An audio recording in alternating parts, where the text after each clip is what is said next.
aqui. Tudo bem, então nessa segunda hora, são 9 horas e 14 minutos, vamos dar início ao capítulo 2, aula um do capítulo 2 dessa segunda aula de Neemias, deve esse imprevisto aí da internet. Eu estou aqui na internet do celular, acho que agora dá para tocar aí. Ficou alguma dúvida sobre o conceito da oração e da intercessão? Tem algum de vocês, pastor, como é que faz isso aqui? É certo isso? O Alexandre perguntou ali, muito boa pergunta. Tem algum ponto que vocês entendem? Cara, isso aqui, eu não entendi isso aqui. Como é que funciona nessa área, no mapeamento, sobre você trabalhar os valores de intercessão e a oração? Eu tenho a escola de intercessão que eu vou começar mês que vem. Eu não comecei esse mês porque eu estou dando discipulado às quintas para o pessoal da Colômbia. Aí o fuso horário não ia dar certo. Mas virou mês aí, eu vejo se eu lanço a escola de intercessão às quintas-feiras, que é o estudo lá de Esther. Também eu foco só nessa área. Então vamos lá, capítulo 2 de Neemias. Tá? Agora o copeiro do rei, né, desenvolveu aí os seus valores e agora ele vai entrar nesses pontos aí de ação. Então, o copeiro, curiosamente, o capítulo 2 é o único capítulo, o único livro da Bíblia, se eu não tiver, assim, se a minha memória não me deixar solto, é o único livro da Bíblia, o único capítulo da Bíblia que você vai ver um rei ao lado da rainha. Os outros você não vai ver, né? Você vai falar ali de Xerxes, Herodes, mas que a Bíblia narra realmente o rei ao lado da rainha ou a rainha ao lado do rei em uma cena específica, você vai encontrar somente aqui no capítulo 2 de Neemias, e é curioso, porque é o único livro que trata esses valores de reconstrução, de caminho de volta, tá? Então eu vou caminhar com vocês nesse ponto aí do capítulo 2. Então, no capítulo 2 é o mapeamento e discernimento. Vamos aprofundar essa conversa de mapeamento e discernimento no capítulo 2, tá? Então, abra aí a sua Bíblia, no capítulo 2 de Neemias, e eu vou caminhar com vocês, dar início a esse capítulo 2 desses pontos, né? Entendendo que Neemias agora se posiciona para poder caminhar, né, nessa reconstrução, aqui entra de cara, assim, de saída, tá? O princípio da família. Então, o capítulo 2 diz assim: no mês de Nissan, no ano 20º do rei Artaxerxes, uma vez posto vinhos diante dele, eu tomei para oferecer, ora, eu nunca antes estivera triste diante dele. Essa palavra triste, essa situação de tristeza, fala da compaixão de Neemias pela cidade, pela história. O Alexandre falou ali do dó, ter misericórdia. A tristeza do coração está atrelado, você. Por que que o coração dele estava triste? Ele sabia que o povo mereceu. Ele fala isso na oração anterior. Nós merecemos isso. Mas o coração dele estava tão alinhado com o coração de Deus que ele sabia que tinha que fazer algo. Existem discernimentos em Deus que o teu coração fica pesado, que você começa, cara, tem que fazer alguma coisa, eu preciso entender, eu preciso discernir melhor. Mas perceba que Neemias só apresentou o plano de resgate depois de 4 meses orando, intercedendo, mapeando, perguntando, ouvindo, ou, né, percebendo o que estava acontecendo. E aí o rei, entendeu, né? O que está acontecendo com você? O rei conhecia ele. O verso 2 dá a entender que o rei realmente confiava muito em Neemias, a ponto, né, de questioná-lo sobre isso. Tá? E a Bíblia fala que ele ficou com medo. Alguns dizem que ele ficou com medo porque não podia se apresentar diante do rei triste. Isso é um dos pontos. Mas o medo dele não era de morrer. Ele era copeiro, podia morrer a hora que ele quiser, a hora que ele quiser. Ele não podia morrer a hora que ele quiser. Meu Deus do céu. O rei podia matar ele a hora que o rei quisesse. Neemias não queria morrer a hora que ele quiser. Misericórdia. Que isso. E aí, esses pontos de, o rei podia matá-lo, sim, é um valor, mas essa questão do temer ali não está atrelado à morte, está atrelado a ele não saber falar o que se realmente o rei fosse compreender, porque o rei não era cristão, ele não era cristão. Então, respondi: viva o rei para sempre. Como não estaria triste? E ele colocou a história. E ele citou a cidade dos seus pais e o rei.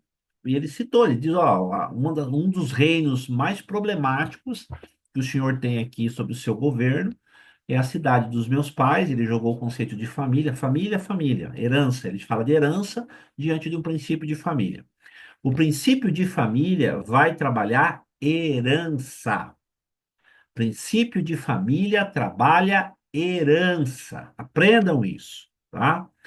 Família vai trabalhar herança. Então, eu estou deixando uma herança para o Benjamin, para Rafa e para o Gabriel.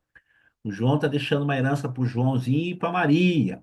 E assim sucessivamente. Família fala de herança. Então, Neemias entra com o princípio de herança diante do valor familiar. Ele falou uma linguagem que o rei entendeu, porque o rei tinha recebido do seu pai esses valores de herança que são o rei. Então, ele falou: o que que você quer? E aí diz que ele orou: eu orei ao Deus dos céus.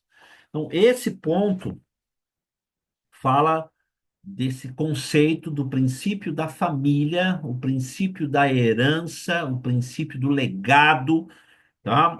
O conceito de você saber que todo o processo de aconselhamento e libertação vai gerar, tanto na pessoa que está sendo aconselhada quanto em você, esses pontos de erro. Você pode errar. E você pode errar. Não se permita se errar. Eu já errei demais nisso. Você pode errar no seu discernimento, você pode errar nos seus princípios, você pode errar nas suas orações, você pode errar num comando. Você pode errar, né? Vai acontecer. O que é importante é você não perseverar no erro. É outra história. Então, Deus é o motivador da missão de Neemias. A palavra de Deus, né? A história de Deus sobre o povo é um motivador sobre Neemias. Ele conhecia a história, ele tinha um mapeamento que o irmão dele deu, tá, a coisa tá feia lá, tanto que ele fala isso pro rei. Ele fala: ó, cidade dos meus pais está assolada e tem as portas consumidas pelo fogo. Então, o rei sabia do que ele estava falando. Ele entendia. Herança e família andam juntos. Herança, já vocês aprenderam na IFOL, herança não é por merecimento, é por filiação e justiça. E aqui eu quero ensinar esse negócio aqui para vocês, ó. Presta atenção, presta atenção. Existem situações da sua história que você não recebe porque você está acionando o princípio errado. Em vez de você acionar a justiça da herança, você está acionando a filiação da herança e vice-versa. Só quero ver se alguém vai perguntar a diferença. Deixa eu ver se alguém vai perguntar qual é a diferença. Deixa eu ver se alguém vai perguntar. Ah, Qual cinco. a diferença? Ah, meu Deus do céu. Olha só. Herança é por filiação e por justiça. É justo porque você é filho. Bom, beleza? Fechou. Só que é, existem situações geracionais de herança que nós não recebemos porque nós acionamos o princípio, talvez, da filiação. E você vai ter que acionar o princípio da justiça na herança. Eu vou contar, como que eu descobri isso? Aplicando em mim. Quando né, eu tô aqui na minha casa, comprei minha casa, vai fazer 1 ano e meio já e tal, tal, tal. Quando eu fiz isso, eu só consegui adquirir esse bem depois que eu mapeei a minha herança que meu pai me deixou nas áreas que estavam sendo sintomatizadas, que eram, nesse caso, imóveis. Então, toda a minha família tinha problema com imóveis. Minha mãe, meus irmãos, minhas tias, principalmente os meus irmãos. Eu e as minhas duas irmãs. Um nem casa teve, que Deus levou ele. Então, tudo parado. Porque o meu pai, escuta essa, Xandinho, o meu pai defraudou muito a minha mãe a nós e o sistema familiar quando se tratava de herança de imóveis. Meu pai construía a casa, se enrolava com a agiotagem, tinha que vender a casa a preço de banana, forçar minha mãe a assinar os papéis para pagar a dívida. Aí meu pai ia de aluguel, passava um tempo, construía uma casa, se enrolava com dívida e assim foi indo. Inclusive, falando disso aqui, do princípio de herança, inclusive o meu pai construiu belas casas aqui na região de Curitiba com material desviado do governo. Meu pai trabalhava para o Estado de construtora.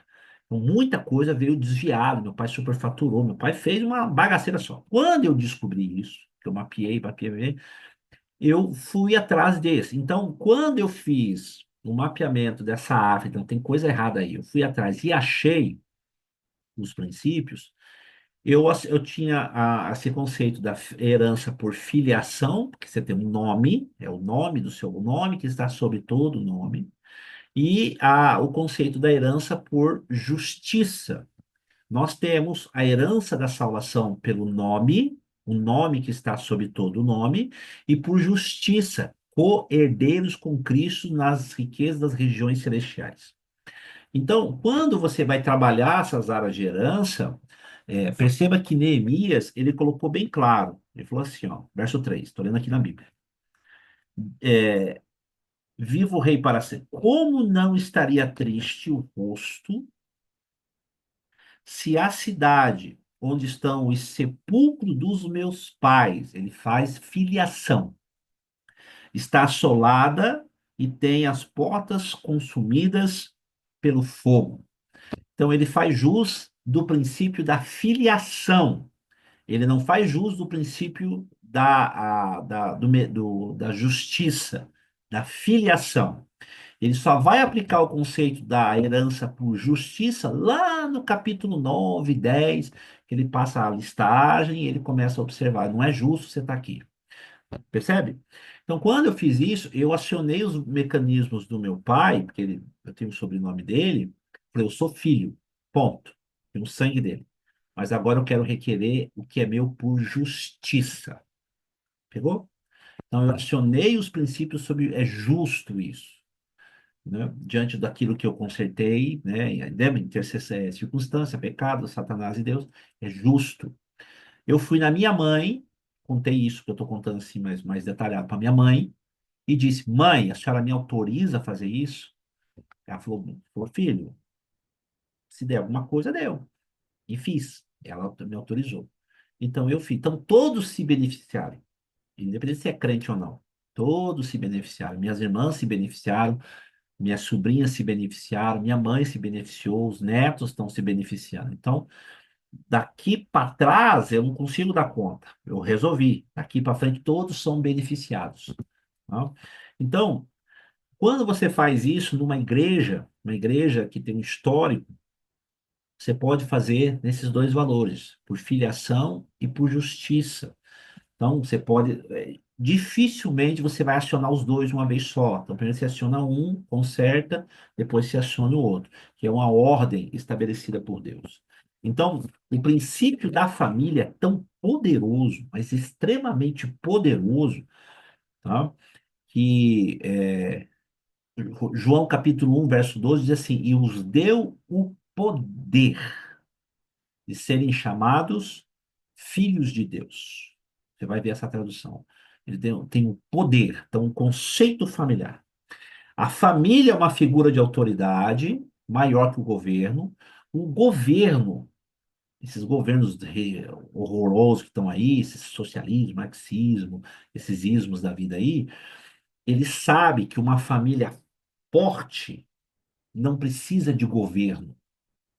Ao contrário, ele usa o governo. Então, uma família forte, onde tem ali a paternidade correta, os filhos se surgem. Não estou falando de crente, estou falando de uma família equilibrada, certa.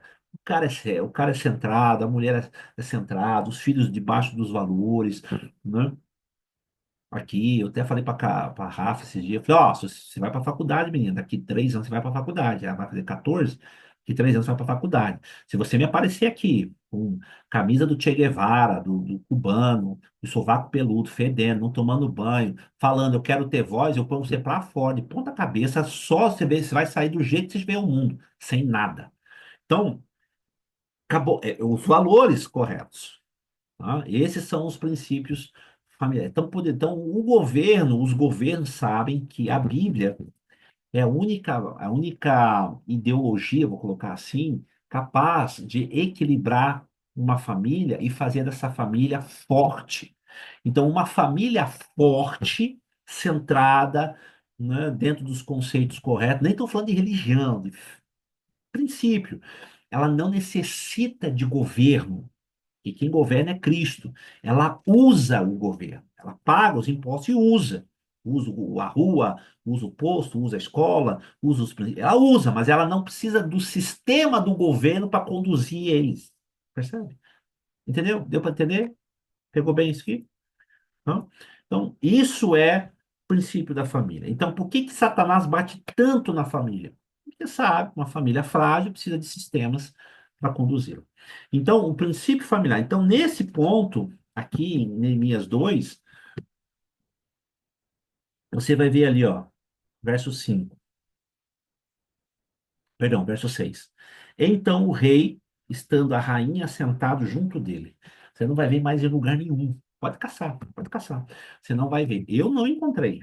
Olha que eu cacei em vários. Aqui, vou até usar uma IA aí, se você quiser, para ver se você encontra. Se encontrou, me passa. Mas eu entendo que não tem. Então, esses valores familiares. Então, o primeiro ponto do capítulo 2, eu vou dividir ele em duas partes, que é do verso 1 ao verso 10, depois do verso 11 ao verso 20. É esse. O princípio da família é inicial, é básico ali. Olha, é isso aqui que funciona, tá? Então, o princípio da família é os valores que você vai estabelecer para você começar a mapear uma pessoa, a restaurar a terra assolada. Então, lembra que eu falei, para atender os filhos, os pais, né? Então, a gente está cuidando aqui, estou cuidando de alguns casais. Como me procurou alguns casais com problema? Meu Deus do céu, o que está acontecendo com esses homens? Né? Um safrinha ruim. E aí, acho que jogaram veneno demais, faltou chuva. Então, sabe, veio meio defeituoso, meio coisado, né, Will? Veio meio. Ô, safrinha esquisita, né? E aí essa safrinha chega na igreja e vira uns obreiros ruim, né? Ou colheita esquisita. Então, supostamente, o conceito familiar é o que vai sustentar todo o processo de libertação. Lembrando que família sacerdotal é aquela que tem Cristo, autoridade de fato e de direito. A gente vai estudar isso aqui. Então, o agir no mapeamento conselheiro, sem você explicar que as decisões que a pessoa vai tomar vai reverberar na família, é uma negligência. É uma negligência. Por isso que a Bíblia deixa bem claro. O- Quando começa? Capítulo 2. Quando começa, Neemias? O que que você precisa, Neemias? Quanto tempo que você vai voltar, Neemias? Quanto tempo durará a tua ausência? Quando voltará? As perguntas. Então, olha, eu vou cuidar da sua história. Em média, um mapeamento dura aí 3 meses, até arrumar tudo, depois você despacha. Né? Nós que estamos assim, vamos nas igrejas e voltamos, vamos lá e volta, vamos lá e volta. Eu tenho esse mecanismo de pós, que é as videochamadas e tal. Mas você que está na sua igreja, você tem esse ministério, você pode desenvolver ali escolas, faz uma parte, estuda, depois volta, faz outra parte, ou mapeia tudo e manda estudar. Ó, a igreja tem que absorver essas pessoas. Então, o papel da rainha nesse processo representa o princípio familiar, que afeta todos os níveis. Vai mexer em todos, tanto para frente quanto para trás, tá? Se até coloca aqui no livro, estou lendo aqui no livro. Se alguém está solteiro, suas escolhas afetarão os pais. Se casado, os filhos e a esposa, e assim por diante, alcançando o ministério e todos os liderados. Qualquer conselheiro deve entender que, ao fazer escolhas de reconstrução e reconciliação, a família deve ser comunicada e, se possível, envolvida. A família deve ser comunicada e, se possível, envolvida. Tá? Deus estabeleceu princípios sobre os valores familiares. Ele disse: não é bom que um homem viva só. Então, Quando vocês forem atender, mapear, lembre-se, eu posso acionar o princípio de filiação e o princípio de justiça. Se você entende que o princípio de justiça precisa ser consertado, descansa, arruma e volta. Mas o princípio de filiação é seu, você tem um nome. Principalmente pessoas que têm o nome do pai, do vô, do tio, sabe? A Neto, Júnior, terceiro, ou as, ou as, o Para, Leandro. ou o pessoal que tem os valores de. As mulheres aí, nome foi a avó que pôs esse nome em você. Você tem esse nome por causa da sua avó, você tem esse nome por causa da sua tia. Então, os nomes falam muito. Então, você pode acionar o conceito de filiação, né, aplicar os valores, e depois você vai e faz o conceito de justiça. Por isso que quando vocês casam, ou quando vocês vão mapear pessoas que estão. Que regime que casou? Você tem um sobrenome, tá? A Carol não tem meu sobrenome. Carol não tem. Na época lá a gente não colocou porque entendeu que não precisava. Mas isso, durante a nossa caminhada, facilitou algumas coisas para nós, mas também deu uma envergada, porque tem algumas situações que eu não tenho alcance sobre ela, porque o meu nome não está nela. Ah, mas vocês têm uma aliança, estão casados. Ah, beleza, só que uma só carne, em algumas questões eu não consigo alcançar. Então ela sofre algumas áreas que ela tem que aprender. Eu só oriento, ó, faz isso aqui, isso aqui. Se você não fizer, ela faz por mim, não posso, por quê? Porque é você que tem que fazer, é você que tá. Ela viveu isso uns tempos atrás aqui. Eu até brinco com ela, né? Falo, salvei tua vida mais uma vez. Então, esses são os valores. Tá? Então, quando vocês forem casar, os mais jovens aí, orienta essa turma. Olha, você quer colocar o nome? Você vai pegar toda a carga da pessoa. Você quer colocar, não quer pôr o sobrenome? Beleza, mas você entende também que você vai estar atrelado a algumas questões que você não tem acesso. Você tá, entende? Esses pontos precisam ser avaliados de forma correta, tá? O princípio da família. O princípio da família vem agarrado com o princípio da autoridade. As cartas. Olha lá, vamos lá, Neemias 2. Disse-me o rei, o que que você quer? Ele disse assim, eu quero que me envie à cidade de Judá, sepulcro dos meus pais, para que eu a reedifique. Isso aqui é essa propósito. A gente vai falar disso mais para frente, mas é propósito. É isso aqui. Lembra do achismo? Achismo, deduções. Não faça isso. Ah, eu acho que é isso. Eu deduzo que é isso. Não faça assim. Então, você não tem informação, vai atrás. Propósito. Aqui. Pode fazer. Eu gosto, assim, eu tenho algumas decisões que eu tomo em sala de atendimento que as pessoas ficam me olhando, assim, ixi. Eu lembro uma vez que eu falei com uma mulher, falei, mata a tua mãe. E aí, você estava comigo? Acho que a Sônia estava comigo. A Sônia estava comigo, não estava, Sônia? Eu falei para a mulher aqui, que a gente estava atendendo, falei, mata sua mãe, lembra dela? Porque a Sônia Edja estava comigo na sala. E aí a gente atendeu ali na nossa igreja. E eu falei, você vai ter que matar sua mãe. E aí ela ficou olhando, como assim? Eu falei, mata sua mãe. Né? É, isso, a Edja não estava lá. Mata, você tem que matar ela. Se você não matar ela, você vai acabar errando de novo, de novo, de novo. E ela matou. Ela resolveu alguns trem lá.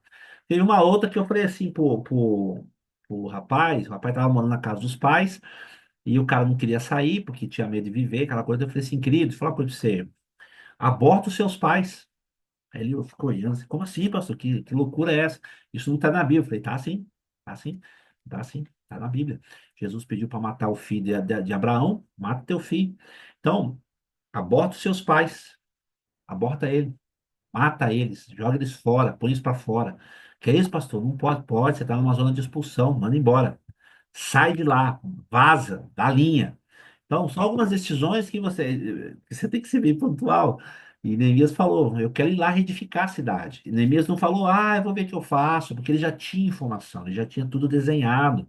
Eu quero reedificar, eu quero trabalhar nessa área, eu quero pôr em ordem isso. Então, isso te dá autoridade, sabe? Cara, e o rei continuou: quando que você vai? Quando que você volta? Tá? E ele falou: marquei prazo. E aí aproveitei o frete. Se parece bem ao rei, eu quero cartas. As cartas caminham sobre os valores de licença, autoridade, acesso, tá? Para os governadores, depois do rio, para que me permita passar. Quer ver que legal? Eu gosto dessa passagem. Essa aqui não está no livro, vou dar aqui para vocês. Governadores. Isso fala, isso aponta. Eu gosto de usar exemplos. Deixa eu pegar aqui. Olha assim, ó, eu vou pegar aqui o Alexandre. Alexandre, eu preciso que você me autorize, porque eu vou mexer, eu vou chegar nessa área que você quer, mas eu preciso que você me autorize a passar por algumas áreas na sua vida que você não me relatou, mas eu estou entendendo que eu vou precisar. Que você, nessa área você não está errado, você está trabalhando, Jesus reina ali, você domina ali. Então, eu quero que você me permita passar por essas áreas e também dar uma olhada nessas áreas. Então, quando ele fala governadores além do Eufrates, ele está dizendo, esses caras vão me parar, esses caras vão questionar. Então, se eu tiver autoridade sua, a palavra sua, na sua área financeira, na sua área moral, na sua área com a família, com o pai, com a mãe, com os filhos, você me permite passar por aqui para eu dar uma sondada? Isso é esses governadores, as áreas de governo. E você, nessa área, você está bem, você não tem problema com isso. Mas eu quero chegar lá, mas eu preciso dar uma sondada aqui. Você me permite? Você deixa eu. Tem pessoas que não nem se importa com isso, mas o conselheiro tem que saber orientar. Olha, essa área aqui que você falou que está tudo bem, eu estou entendendo que não está, não. Tem uma coisa esquisita aqui. Você, não estou falando que está mentindo, mas estou dizendo que pode ser que aqui seja um dos fatores que está ligando lá. Então, essa autorização. Tem duas maneiras. Ou eu invado para poder te socorrer, ou você abre a porta e me convida. E tem a regra master. Quem é convidado, impõe. Quem se oferece, se sujeita. Quem é convidado, impõe. Quem se oferece, se sujeita. Sabe usar essa regra, você vai longe com isso. Tá? Então, o princípio da autoridade. Esses conceitos vocês têm que saber trabalhar, lidar. Autoridade de fato e de direito. Autoridade de fato e de direito. Lembra da interseção? Nas áreas que vocês se propuseram a arrumar. Você tem autoridade nisso? De fato e de direito? Tá? Esse é o ponto. Você precisa caminhar sobre esses valores. Eu tenho autoridade? Todo esse trabalho de reconstrução, eu preciso avaliar se eu tenho autoridade de fato e de direito para eu discernir. E essa autoridade de fato e de direito não é só se eu estou pagando as minhas contas, é no céu. Venha o teu reino. Tá? É o conceito do céu. O céu valida você, o céu te autoriza você a falar em nome do céu em nome dos princípios, em nome de Deus, em nome de Jesus, você tem essa autoridade, você tem esses valores. Tá? Então ele solicitou essas cartas Ô, para. pastor, Oi. é por isso que os fariseus perguntaram com que autoridade você fala isso para Jesus? Sim, sim. Então, o conceito de autoridade, o céu tem que validar você. O céu tem que validar você na área que você se propõe. Você tem que ser um referencial nessa área. Então, o Alexandre mexe com imóveis, né? A Edna ali mexe lá com a questão da empresa dela, a Osmarina é cabeleireira, a Joelma tem lá o conceito lá da transporte lá com o marido e a plantação, a Sônia tem os conceitos, a Nayara, todos vocês têm, eu manjo isso aqui, beleza? Mas para poder cuidar da vida de alguém, o céu te valida, você tem validade no céu, o céu te reconhece, de autoridade, de fato e de direito. Então, ele pediu carta para os governadores, que representam as áreas do governo pessoal de uma pessoa, outra para a ZAF, que é a guarda das matas, tá? Representa o acesso de finanças e valores. Essa estratégia que Neemias fez salvou a pele dele lá no capítulo 4, lá no capítulo 6. O pessoal começou a questionar: que autoridade você tem para fazer isso aqui? E ele mostrou essas cartas. Tá? Então, você tem que ter acesso às áreas, até mesmo da pessoa, mas principalmente o céu tem que te validar. Ele tem que te reconhecer. O céu tem que olhar para você e dizer assim: pode ouvir o que ele tem a dizer, porque ele faz o que me agrada. Isso é você ser autorizado por Deus para desenvolver os conceitos corretos. Se você não tem, arruma, não se meta em confusão, tá? Senão você vai forçar, manipular, abusar, condenar, deduzir, achar, né? Agir fora dos valores corretos, né? Você vai comprometer as orações não vão serão ouvidas, né? Eu já dei, assim, um,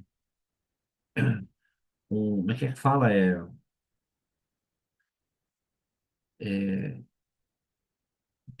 Tem igrejas que não deixa pastores das igrejas serem atendidos por pessoas que não são pastores. Eu discordo, eu não concordo com isso. Não concordo. Embora eu aceite, assim, com algumas quebras, como eu sou com, eu digo, olha, você tem pastores aqui que têm autoridade para lidar com isso? Não. Então deixa os meus meninos cuidar, ué. Deixa os meninos atender, né?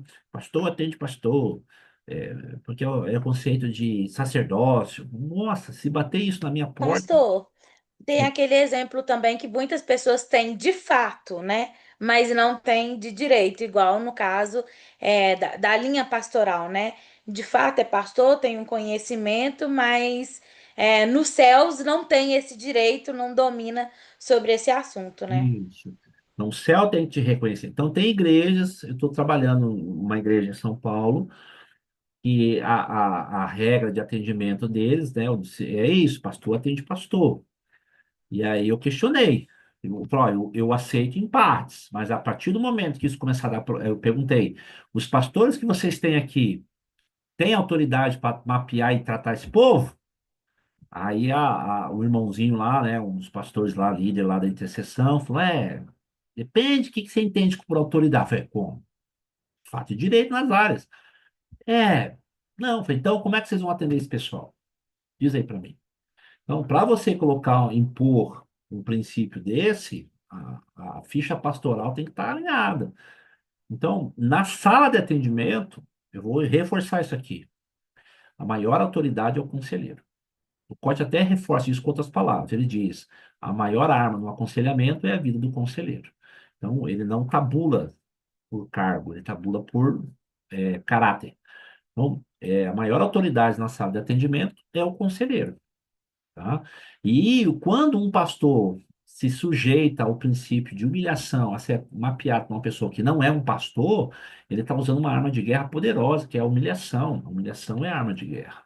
O cara se sujeita. Olha, um exemplo. Davi saiu do palácio e o cara, o Simei lá, aquele endemoniado, começou a jogar, chamar ele de cachorro, de prostituto, de assassino. E ele discerniu, falou, não, deixa o cara falar aí, porque Deus está usando ele. Ele se sujeitou a isso. Quando ele volta para o reino restaurado, Seba, filho de Bicri, faz a mesma coisa. Não vamos sujeitar esse cara. Aí ele já estava restaurado. Falou, não, pode pegar esse cara e trazer a cabeça dele. Então, esses valores de autoridade. Então, se vocês forem convidados, pastores ligarem para vocês para serem mapeados e tal, pode mapear. Se você está em ordem, se você tem autoridade de fato de direito, principalmente dentro da família, que é o princípio maior, cara, deixa Deus te usar, toca o barco. Do contrário, arruma, indica, ó, vai lá, depois você volta. Deixa eu arrumar minha vida. Beleza? Alguma pergunta, alguma dúvida? Faltando aí 10 para as 10. Alguma pergunta, alguma dúvida sobre o princípio da família e o princípio de autoridade? A gente vai falar alguma coisa? Não? Deus fala esses valores de autoridade para Josué. Josué era novo quando Moisés morreu. Alguns dizem que Josué tinha o quê? Quase 50 anos, né? 50 e poucos anos, ficou 40 no deserto, ele foi para o deserto menino, 50 e poucos anos. E Moisés morreu com 120. Olha a discrepância. E o povo, e agora? E Deus falou bem claro para Moisés: para Josué, olha que curioso isso aqui. Moisés perguntou para Deus: quem o Senhor enviará conosco? Deus falou: a minha presença vai com você. Falei, então, fechou. Josué não fez essa pergunta. Por que que Josué não fez essa pergunta? Porque Deus já chegou e já sentou e pôs no papel. Eu vou estar com você como eu fui com Moisés. Então, antes de você me perguntar qualquer coisa, eu vou estar com você. Por quê? Porque as palavras da minha lei não se apartam da sua boca. Foi essa a ordenança que Deus deu para Josué. Não se aparte da sua boca as palavras da lei, porque isso já estava nele. Deus não fala, traz a palavra para sua boca e depois segura ela. Não, ele fala, não se aparte da sua boca as palavras da lei. Tá? Então, Josué estava bem safe, falou assim, você não precisa perguntar nada, Josué, já estou com você, já estou com você. Tá? Então, esses são os valores. Diga. Pastor, eu fiquei com uma dúvida assim, ó. Ali na parte do princípio da família, na filiação e justiça. Igual assim, o meu pai foi um homem bem justo, com filhos, com mulheres, né?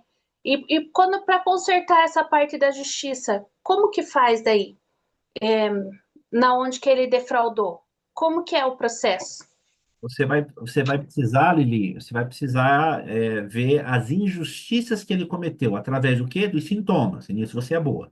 Nos sintomas. Você vai mapear todos os sintomas na questão das meninas aí, das filhas, das irmãs, das primas, das tias, tudo. Aí ver se tem correlação, e aí você vai pegar a partir de você. Você vai ser o que a Bíblia chama de esteio de justiça. Então, a partir de você, você vai para trás, você vai para os lados e você vai para frente, que agora é a Maria. Você vai fazer isso. E aí você vai ver os Uhum, sintomas que se repetem, que você entende que veio da parte do seu pai. Aí você vai ver o seu pai, você vai ver o seu tio, suas tias, e assim vai. Então, sempre dos lados o espiral. E aí você identificou o nível de injustiça praticada, que ainda está vigente, e você vai aplicar o princípio oculto. Tá? entendi. Aí você vai usar a filiação, vai, eu sou filha, né? Eu levo o sobrenome, eu tenho o sangue dele, e agora, como eu tenho autoridade de fazer, porque eu sou mãe, sou casada, o princípio da me guarda, eu estou dentro dos valores, eu quero requerer, né, a justiça daquilo que é meu, quero que é meu, por direito. E aí todo mundo Entendi. se beneficia. É curioso porque todos se beneficiam, independente se é crente ou não. A diferença é como você usa isso. Tá?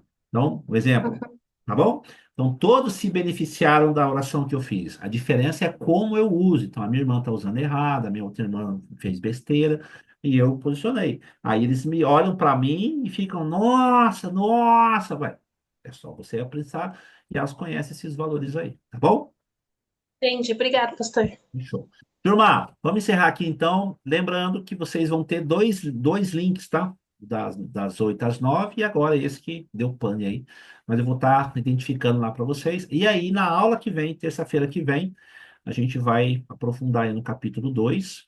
Vamos falar lá de magistrados, os magistrados, os nobres, os sacerdotes, os judeus, o começo do mapeamento e por que que Neemias e mais uns negocinhos que eu vou colocar aqui para vocês, ó, show de bola. Beleza? Beijo para vocês. Até terça-feira que vem. Um abraço.